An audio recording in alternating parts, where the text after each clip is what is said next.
हिंदू जननायक लोकनेते आमदार गोपीचंद पडळकर साहेब यांच्या जीविताला या जिहाद्याकडून धोका निर्माण झालेला आहे। कारण ते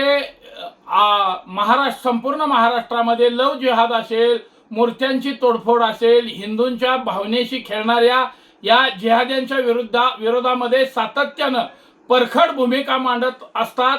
या जिहाद्याकडून त्यांची रेकी करण्यात येत आहे। सातत्यानं त्यांच्या पाठीमागं वॉच ठेवण्यात येत आहे।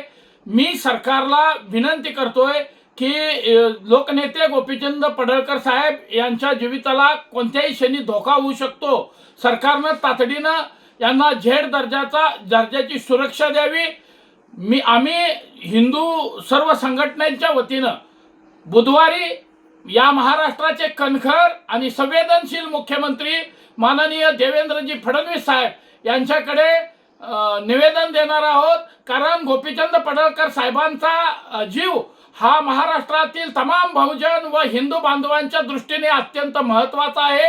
या जिहाद्यांच्या अतिरेकी कारवाई करणारे अनेक युवक त्यांच्या पाठीमागे लागलेले आहेत। त्यांच्या जीविताला कधीही धोका निर्माण होऊ शकतो। सरकारनं वेळीच दखल घ्यावी। आम्ही सर्वजण हिंदू बांधव, बहुजन बांधव देवेंद्रजी फडणवीस साहेब यांना विनंती करतोय की हा हिंदूंचा शेर आपण सांभाळला पाहिजे आणि जपला पाहिजे।